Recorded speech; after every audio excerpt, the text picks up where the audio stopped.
Good morning, everyone. I'm Ryan. So I was doing topic 3.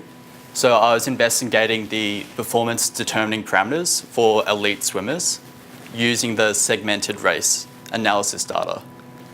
So there's a lot of race data already been recorded, and it's thought what variables that is recorded is going to be useful and use these to develop strategies for faster times. So the primary aim that I had was to investigate how the time to swim one segment in a 200-metre race is affected by the time taken to swim the previous segments. So this segment is a 25-metre segment for a 200-metre freestyle race. Typically, there's just one as the response variable and all previous segments swum as the explanatory. For various other models, the stroke rate and velocity was also used for each particular segment. There were 17 different swimmers from QAS, and their distance preference, so do they normally swim distance or sprint other than the 200-metre race, as well as their gender was also recorded. So one method that was used was multivariate regression. So this is used when you're trying to predict more than one outcome variable. So this predicted all 8 segments, time to swim. So the parameters used to describe this are like a normal distribution, which has the mean and standard deviation. So this has a mean vector, so the 8 different segments, the mean time to swim each segment, as well as the covariance matrix, where the ij position is the covariance of the ith segment and jth segment. So some other ones that were briefly used were the mixed linear model, which has already been mentioned today. So this had a different slope for the average DPS, which is the average distance per stroke, as well as the average stroke rate and the average turn. Also used was PCA. So this converted the correlated stroke rates, as they're very correlated, the stroke rate for a swimmer between each segment, and turned it into new uncorrelated variables. Probably the most useful method was stepwise regression. So mainly backwise stepwise regression was used. So this initially includes all variables and then removes terms as necessary until only significant variables are left. So 3 different approaches were applied using this. Firstly, on an initial 100-metre dataset. So this was used to determine what variables will actually be useful. From this, it was applied to the 200-metre dataset, where swimmers were both grouped together, giving 8 different models for the 8 different 25-metre segments, as well as for each segment for each individual swimmer, which gave a total of 136 different models. So some of the results. The multivariate regression ended up not being too useful to predict the time, but there was still some good information from it. So it was interesting seeing the difference between distance and sprint swimmers. So it might be hard to line them up here, but it was found that the sprint swimmers had a much greater variability between speeds in different segments, which could potentially have a negative impact if it's too great. This can also be seen with the correlation matrices. So it should be noted that these numbers are just the strength of the linear relationship, not the magnitude. But it can be seen here for swimmer 14, who is a distance swimmer. It is all positive correlations, which suggests that when they have normally swum, an increased speed in one segment means they also swam faster in another segment. This is not always seen for every swimmer. So swimmer 5 was a sprint swimmer, and there's a lot less strong positive correlations and a fair few negative ones, which suggests that swimming fast in one segment has the reverse effect, so they swim slow in another, and vice versa. For the linear mix model, this was initially used for the 100-metre dataset. It was found that the most significant predictors was the stroke rate and distance per stroke. And this explained the free swim portion of the race. But it was wondered if there was another variable for the skilled sections, which are at the ends of the race. And it was found that the average turn variable was very significant to predict this. So for the stepwise regression, for the very first segment, as there was no previous segment, the stroke rate was just used as a predictor. And then for the second to eighth, all the previous segments were used. So just segment 1 for segment 2, then segments 1 to 7 for segment 8. As these predictors were clearly correlated, stepwise regression was used to only include significant, and gender was also included in this model. So here's an example of one of the 8 models generated. This is for segment 4. It's typically the case in the group data that most of the previous segments were used. And you can see there is negative and positive effects here.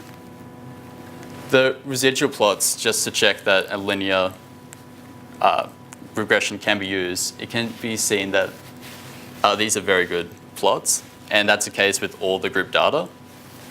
This is not always the case with the individual, so the grouped model might be necessary for when there's less observations for the individual. So this can be seen again for the individual 200 meter for each of the 17 swimmers. One of the benefits is the first segment is often more accurate. This is because of the relationship between stroke rate and velocity for the different swimmers. So for some, an increased velocity makes me go faster, which seems to be expected, but it can have the opposite effect for others. And for some, it just has no difference at all. Also, with the way the stepwise regression works, to get the nth segment, we need at least n+1 observations.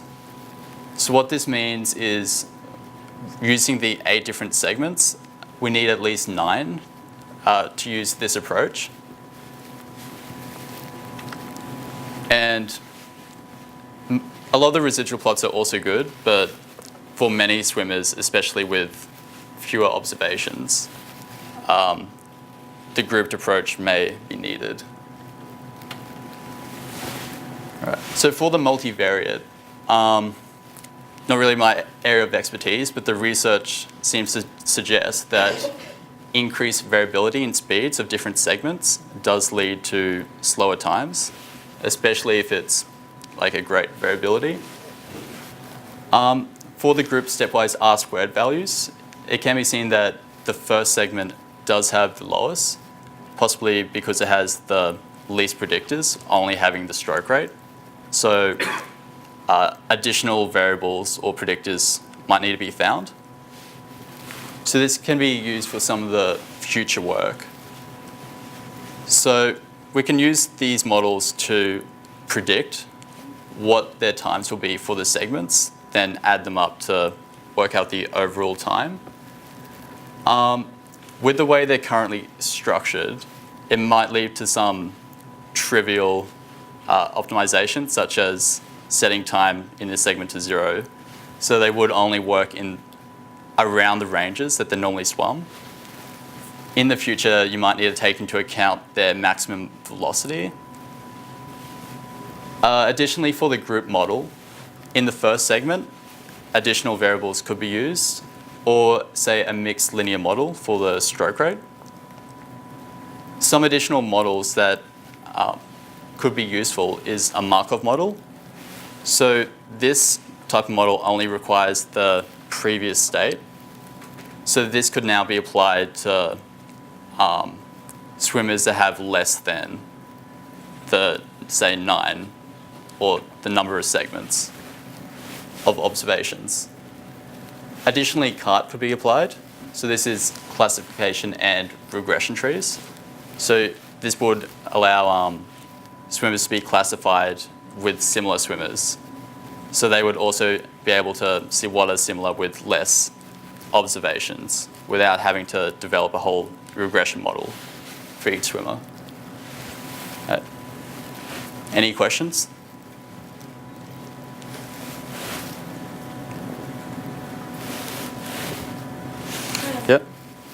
go back to your covariance matrix? Yep. And just, can you just sort of walk through that one? So this is schema 14. Yep. And this was a, what did you say? Yeah. Okay, all right. So the 1 means segment 1, yeah? Yep. And then 2 means segment 2. So then the relation, like the covariance between segment 1 and segment 2 is 0.6. Yep. That means then there's a high relationship between segment 1 and segment 2. Yeah? Mm. So then if I go through that line, then segment 1 is highly related to segment 2, 3, not 4, 5, not 6, not 7, and then not 8. Yeah? Yep. So how I'm reading it? Okay, so it's really highly related then to, say, 2, 3, 5. Yeah. Yep. And then segment 2 is highly related to segments 1, 3, really highly related to 4 and 6 and so on. So I can sort of build up a pattern then of which segments would be highly related to which other segments for that distance swimmer. Yep. Yeah, definitely. And if you go to the sprint swimmer, which is the next slide, is it? Yep. So then segment 1 is highly related to 3, 5 again, maybe 7. Mhm. Right? And so on. Yep. And the negatives are sort of pretty little, aren't they? Oh, some of them are pretty big. So if you go to segment 4, for example, and it's negatively related to segment 3, that means if I go faster in segment 3, I go slower in segment 4. So when I look at the minus 0.35 there, is that what that means? Yep. Yeah, and even for the, I guess, lower negatives or smaller values, there's no real correlation. So I guess increased speed wouldn't have any effect. Yeah. Yeah. Okay, thank you. And then just going through to your regression, so you gave some of these sequence regression. Here. So that's saying that for the time in the segment as is negative, so that means then that what am I looking at? What's the response? All right, so the response for this is the time spent in the fourth segment. Okay. The time spent in the fourth segment is then I can work out a prediction for that here. So it's going to be 4 minus 0.2 times whatever time I spent in segment 1. Yep. Plus 0.59 times whatever time I spent in segment 2. Yep. Etc. So then I can predict how long I will be spending in segment 4. Mm. Is that right? Yep. Yeah, so that works within the ranges that they typically swim.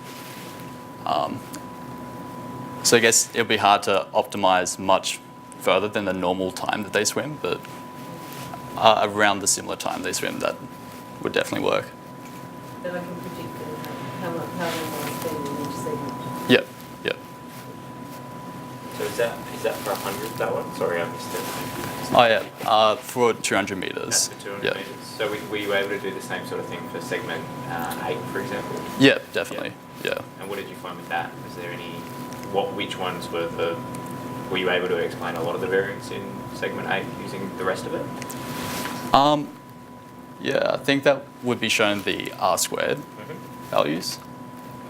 Yeah, sorry. Yeah. Oh, good. Surprisingly, I would think that'd be higher and higher for the later segments, but that wasn't the case. Yeah. I think that's because sprint swimmers, especially, there's a lot greater variability in how they swim. Yeah, especially for the last segment, people swim very differently. Yeah. In the individual models, you especially see that. Because some of the significant segments are, say, the first 2 for, say, sprint swimmers. Then for others, it's only, say, the previous segment, so segment 7. So that's like 150s, 175 meters. Did you think about normalizing those times? So what we've started looking at a little bit with this as well is, and I know we've chatted about this a little bit, but instead of just looking at it as raw speed or raw time in that segment, looking at it as a percentage of the total race time, and then looking at how the percentages shift around, because I think that'd take some of this person is faster and therefore will swim faster anyway. But looking at the distribution potentially of that and go, well, they had a faster, so they had a lower percentage in their first 25, and then that normally leads to a higher percentage in the last 25 potentially. Yep. That'd be quite cool. Yeah. Next step. That's the next project. Yeah, future work. What was the data? Was it race data or training data? Our race, yeah. Because I'm guessing you said that the sprinters had more variability. I'm wondering if they're not sort of almost sticking to race plan with the longer distance. They're going to know they're going to pace themselves out, but in the sprinter versions, they might be responding to people side by side. Yeah. So that's why we've got the high variability potentially. So Yeah. it might come back to sprint swimmers trying to maybe stick to the plan that they've got rather than maybe burning themselves. Was it the sprint swimmers who are highly variable, or was it the distance swimmers who are highly variable? Yeah, sprint swimmers. Sprint swimmers, Yeah.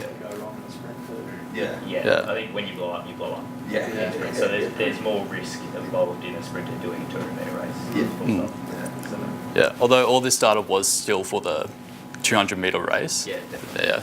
Yeah. Their strategies might just be used to that. And I think the overarching strategy in Australian swimming sort of lends itself to that as well. So sprinters will get sent out faster because there's a big mentality for coaches that you need to be out in a certain time that's relative to your 100-metre PB. So if you're really fast over 100 metres, Cameron McAvoy, for example, his coach wants him to go out in PB plus 3, so 50 point, Yep. which is unbelievably quick for a 200, and he can't finish it. And you're not going to finish it doing that sort of thing. But that's the perception. So I think by sending people out that fast, Yep. you end up with more likelihood of them blowing up, and therefore you see that lag in the last bit. This data would suggest that's, as we well know, is the wrong strategy. Potentially, yeah. Convincing coaches that is not the thing. You've got it there. Yeah. Very cool. Very cool. Right. Thanks.